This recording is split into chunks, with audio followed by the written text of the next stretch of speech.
Hey everybody, this is your commish coming back to you for a week 4 recap. Sorry we missed you last week. Things were a little crazy over at the Fruity Place. Had to open up a new store and everything, so took a little bit of time, but we're going to be up and running today. This will probably be a multi-day recap, so we'll see how it goes, but I'm on my way right now. Got to go pick up some pants for the special lady friend. She is back playing with the Drake Orchestra and it's got a concert coming up on Thursday, so I'm swinging by Von Mar, going to pick up something a little fancy. So catch you in a little bit. Hey everybody, this is your commish. Just got done over at Von Mar, picked up something special for the lady friend here. So we're going to go ahead and get started with our recap. So we're going to start here with week 4 as we're on our way to go pick up a little brunch before work here. We're going to talk about the Meaty Clackers and No Punt Intended. Now, No Punt Intended got the win 83-67 this week. So we'll start on the Meaty Clackers side of the ball. I feel a little bad for them. They started out a little shorthanded. They had 2 players on bye weeks as bye weeks take off this week. But they also had 3 players that were all out with injury. One of them got injured on Thursday, but essentially that's not good. We shorted our benches and already 5 of those players were injured. The bright spot, though, the Bengals defense definitely blew up Miami. They got a fumble, an interception, and they recorded 5 sacks on Ryan Tannehill. Just crushed him. They only allowed 7 points on Thursday Night Football. They put up a 20-burger up there for the Bengals, which is pretty good. Other bright spot, Carlos Hyde still continued. He's having a pretty good season so far. 74 yards and a touchdown for 14 points. Now, a little bit of worrisome here. Cam Newton gave up on a play, whatever you want to call it. He lollygagged his way into the end zone, and when you do that, you're going to get hit. So Cam Newton ended up with a concussion there after putting up about 14 points. Now, the hard thing here for the Meaty Clackers is that they have Carolina doesn't play till Monday Night Football, so they're going to have a real hard choice to make, as I'm sure North Carolina is not going to be putting out a lot of information either way until right up to that moment. So we'll have to kind of see how the concussion protocol goes for him. Now, on the winning side, got to give it up to the reigning champ. He has finally returned to 500 ball. So congrats there. Emmanuel Sanders continues to stay hot. He had 8 catches for 88 yards and a touchdown, putting up over 17 points. But we do have to talk about this. Now, Andrew Luck had 2 touchdowns. He had 13 points, but he's got a trend going now. He's got 3 weeks in a row that he has thrown an interception. So that'll be something definitely to watch out for. Meanwhile, T.Y. Hilton, his teammate, continued with his second touchdown in just as many weeks. Had 7 catches, 42 yards for 12.5 points.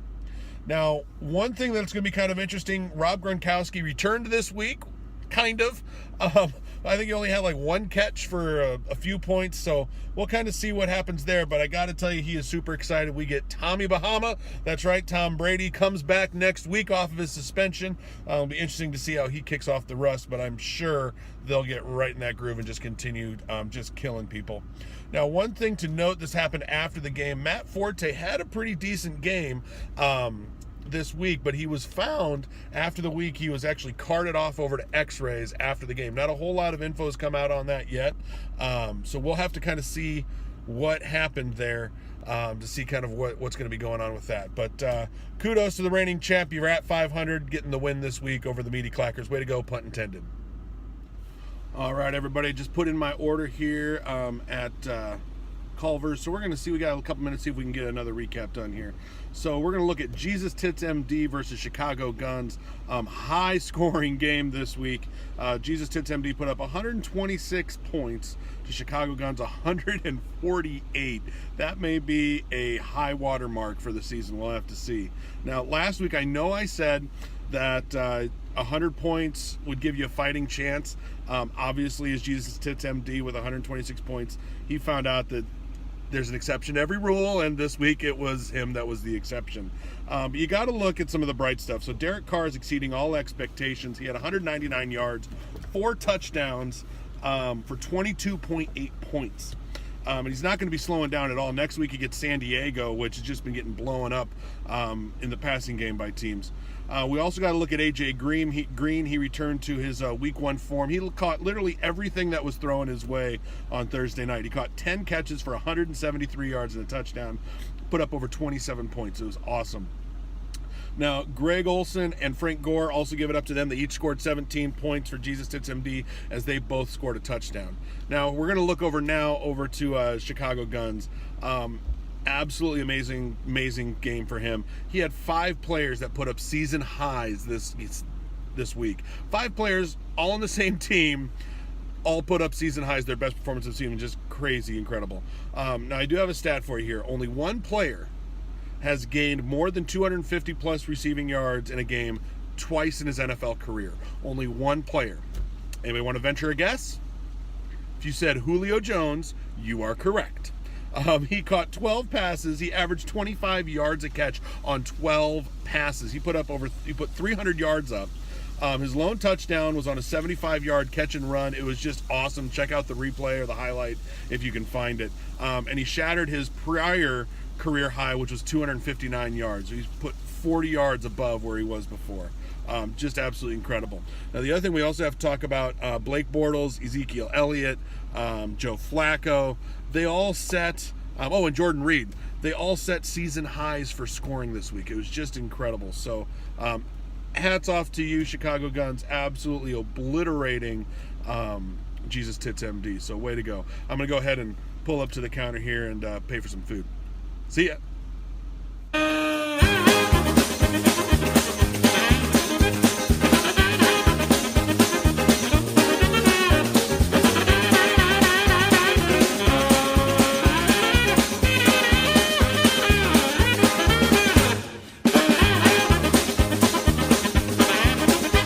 Well, gang, I'm going to head into work here over at the Fruity Place, and we'll catch you on the flip side. All right, gang. We are now leaving work on lunch. I've got to get home and walk our dogs. So I'm going to take the dogs out a little bit before it starts to rain. Probably pick up a little din-dins. Got to get some food, of course, before I get back to work again. So we got about an hour. So I'm going to try and see if I can get at least another one of these recaps in. So here we go. Let's talk about T.I. Bionic Man and 12 Monkeys. 12 Monkeys definitely got the win here, 116.4 points. T.I. Bionic Man just broke the century mark, 102.4 points. So way to go, 12 Monkeys. But we're going to first dive in on T.I. Bionic Man. Now, I talked about it in the last recap. You're definitely going to have some streaky people with Eli Manning and Matt Stafford here. So I got to say, I think T.I. Bionic Man at this point may be wishing that we had 2 offensive positions as opposed to a quarterback and an offensive position, because his 2 quarterbacks combined together, Eli Manning and Matt Stafford, for 14 points. Not the best of showings, needless to say, for the 2 of them. Fortunately for him, he did have Eli on the bench because in an offensive position, he was playing one of his 3-headed running back monsters. They all combined, his 3 running backs he had on his team this week combined for 58 points. You had Melvin Gordon, LaShawn McCoy, and Christian Michael. Now, a big headline here with Christian Michael is that Thomas Rawls is sidelined for the next month with, I believe, an ankle injury, I think, on there. So it'll be kind of interesting to see what happens there, as Christian Michaels had 90 all-purpose yards and racked up over 16 and a half points for T.I. Bionic Man. So it's some pretty good stuff there. Another big shout out on that team, Melvin Gordon has at least 1 touchdown every week this season. So huge production there. Now for the winning team, 12 Monkeys there, 116.4 points. We already talked about it just previously with Julio Jones. The other part of that tandem, the man who was throwing him all these great passes, was Matt Ryan. And entering the week, before this week in fantasy, he led all of fantasy in points for quarterbacks. And after this week, of course, nothing has changed. Matt Ryan became one of the first quarterback and wide receiver combos to break 500 yards passing with a 300-yard reception effort. First time to do that in NFL history. Absolutely crazy numbers there.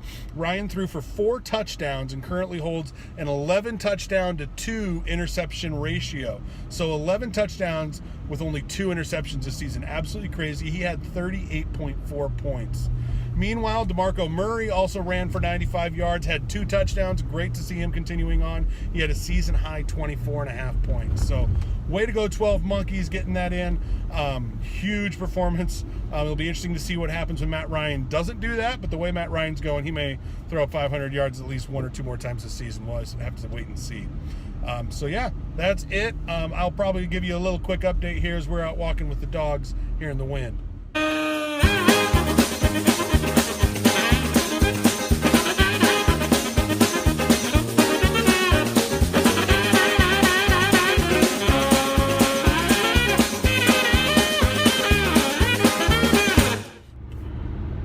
All right, everybody, welcome back to another recap here. Just heading down to Drake University, going to drop some lunch off to my lovely wife. But obviously, I won't be the first person to hit Drake today, as performer Drake, after his concert, decided to go ahead and make good on his promise, swung down by the campus, stopped over to the Kappa Kappa Gamma house, but of course nobody was awake. It was in the wee hours of the morning. They thought they saw a light on over at Kappa Alpha Theta, so they stopped over, wanted to check out them kites over there. But yeah, nobody was awake. So snooze, you lose, girls. Anyways, we're going to talk about Nuck Nuck Moose K versus Lock, Stock, and Doc. And this was a pretty pitiful performance for myself, I got to admit. I lost 93.1 to 59 points to LSD. They absolutely killed it. And rather, I think I absolutely killed my own team. So if we look there, Chiefs obviously did not do well. I only had 2 players, including my bench, that actually scored in double digits, which you just can't win that way. But one of the bright spots, of course, Sam Bradford. I may be a lot of times having to start him over Alex Smith. I know, I hate to admit it, but I may have to start Sam Bradford. He had 262 yards, 1 touchdown for 14.5 points.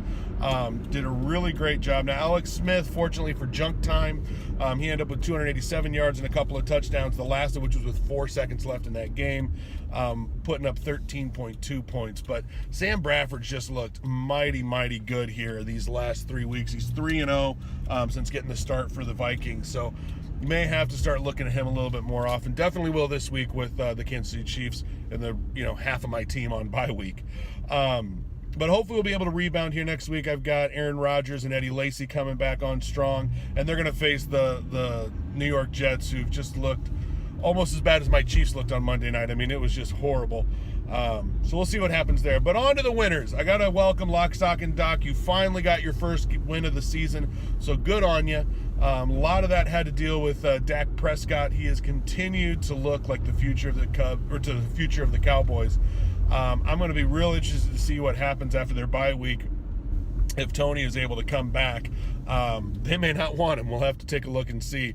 But Dak Prescott, 245 yards, 2 touchdowns, put up 15 points this week. He's going to get his main man back, Des Bryant, so that'll be good. But one of the cool stats is that he has yet to throw an interception. He has 0 interceptions through those first 4 weeks of the season. Now, the other thing it's got to be good for Lock, Stock, and Doc, right? But the other thing that's going to be happening is going to be a little rough. But I think they'll be okay. Carson Palmer, of course, probably going to miss Thursday night with a concussion. But to save the day, as he always swoops in and does, here comes Timothy Brady on his way back from his suspension. So that'll be great for him. Now, some other good news there for LSD. Terrell Pryor definitely coming into his own as a wide receiver at Cleveland. He's been looking good. He caught his first touchdown of the season. Threw one last week. This week he caught one, which was good. And then Jordan Howard for the Bears has just played phenomenal ever since he got this. He may be their new starting running back. Had 132 all-purpose yards and 15 points. I guess it is true. Sun shines on a dog's ass some days out there in Chicago. So good on them getting their first win of the season, just like LSD. Well, that wraps it up for this wrap-up. I'll be picking you up here probably a little bit later, and we'll close it out. Peace.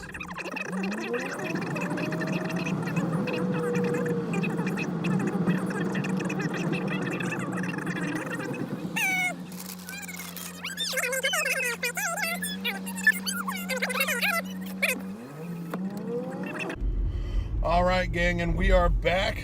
Just stopped out to a little Planet Sub, P-Sub there. Got to drop that off. Just did that. So now I'm going to head out to work. And then, yeah, we'll be all wrapped up here. I've got, I think, a couple more recaps to go. So let's go ahead and dive on in. We're going to talk about buyer's remorse, versus Jim Kelly's Little Nip Naps. Jim Kelly Little Nip Naps definitely got the win, 97.4 points to Buyer's Remorse 56.6. The only other team to do as bad as I did. So we're going to start on that side of the ball. And I got to tell you, they had similar luck. Now, whereas I have all my eggs in the Kansas City Chiefs basket, and of course they did absolutely piss poor on Sunday Night Football, Buyer's Remorse does not. They have a much more fluid approach where they're using players from all different teams, which is probably a wise move. However, the funny thing was, all but one of his players lost their matchup that week. It was absolutely crazy. Now, the one guy who got the win, Kirk Cousins, who'd have thunk it, with the Washington Redskins. He threw 3 touchdowns and accumulated 14 points, which is kind of hard when you consider he threw 3 touchdowns and only had 14 points. But hey, we'll go with it. Only 2 other people scored in double digits for Buyer's Remorse. So they had 3 total. David Johnson had 11.5 points. Hunter Henry, in a spot start for San Diego, had 13.4 points there, coming in at tight end. And then after touting all about Eric Decker, I know I talked a lot about him last week, he is now going to miss his 2nd week in a row with a torn rotator cuff. So it'll be real interesting to see what happens. But of course, the big talk of the town right now is Odell Beckham Jr. Just getting all upset, being a little pansy, but I mean, he's got talent. He just doesn't catch any footballs right now. Stephon Diggs also held in check, so we can kind of see right where Buyer's Remorse kind of ran into some different issues. Now, I got to give it up. Jim Kelly's Little Nippers, the former,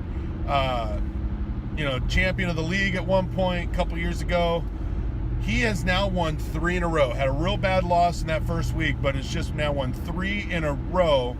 And I thought it was going to be rough this week. I mean, you got Russell Wilson. He's got a bad knee, bad ankle. It don't matter. He threw for 309 yards, 3 touchdowns, put up 24.5 points. I mean, he just absolutely killed it. And then we have to, of course, talk about the trade of the year this year. When you bring up Jim Kelly's Little Nippers, this last week, in between week 3 and week 4, it's all about the trade with the big old TDs. I could not believe it. Somehow he was able to get Le'Veon Bell and Tyrod Taylor for Lamar Miller and Ryan Tannehill. I mean, what were you thinking, big old TDs? You have one of the best running backs in the NFL. He's going to end up with more yards this season than just about any running back, and he missed the first 3 weeks. Crazy. So let's take a look at Le'Veon Bell. What did he do? Oh, only 178 all-purpose yards for 20.5 points. Killed it. We'll have to wait till next week. He didn't even get a touchdown yet. That's why I'm talking so fast. That's why I'm so excited. Le'Veon Bell had 20.5 points, didn't even score a touchdown. He'll probably do that next week for you. Now, good quarterbacks, of course, make good wide receivers better. Despite the fact that Tyrod Taylor does not have Sammy Watkins, Taylor threw to 8 different receivers. He had 246 yards and a touchdown, put up almost 14 points. Doesn't matter who he's got out on the field, Tyrod Taylor slangs it. And of course, we have to talk about Bell and Taylor together. They combined for 34 points. So, I mean, trade of the century. It's going to be huge for the Little Nip Nap. So, good on you. Wet my whistle here just a little bit. We're going to start in with the final recap, which is ambitious but rubbish. Finally getting a win over big old TDs, 127.8 points to 76.7 points. Now, we just got done talking about Jim Kelly's Little Nippers and that huge trade they had with big old TDs. So we're going to dive right on into that. Now, the difference between Bell and Tyrod versus Lamar and Tannehill was only a few points. It wouldn't have made a huge difference in this game, but that is something we're going to be watching throughout the season just to see the difference in those 4 players in their pairings and see how many points each one could have had. But we got to talk about the best players on Big Old TDs. Definitely going to be Brian Hoyer getting that start for the Bears now. And, of course, they got their first win. I wonder what that says about Jay Cutler. I don't know. But 18.7 points that week. Very, very awesome. Good. Now, the other second highest scorer on his team, we never see the second highest scorer on your team is the kicker. You had Matt Bryant, 6 extra points, 2 field goals, put up 14 points. I couldn't even believe it. Now, the other stat I couldn't believe when it comes to you guys, you almost got beat by your bench. You had 76.7 points on your starting roster, 75.8 points on the bench, including your own Saints, Mark Ingram. Mark Ingram put up 18.5 points on the bench. He's been looking great the last 2 weeks, but you keep playing him on the bench. Get him out of there. Be a homer. Join my club. Of course, that gives me 56 points, but whatever. Now, let's flip over to the other side here. Ambitious but rubbish. Congratulations, you and LSD both getting the first win of the season. And I honestly think you didn't overthink stuff. You didn't have your tinker stinker time because you're over in Europe, living it up, having an amazing time, posting everything on Facebook. So I think you need to, just for the sake of your fantasy team, ambitious but rubbish, you just need to stay over there in France. I know it's not quite, France ain't quite as big as Texas. Texas is a little bit bigger. But hey, whatever works for you, man. It's all in the name of fantasy football. But let's take a look at that. So Phillip Rivers, 2 touchdowns, 321 yards for 18 points. The Broncos defense, 22 points. Big whoop. Who cares? Where you went off was Big Ben Roethlisberger. 300 yards, 5 touchdowns, 32.9 points. At one point, he decided, you know what? I'm going to throw a pass. I got a touchdown. Gets the ball back. I'm going to throw a pass. It's another touchdown.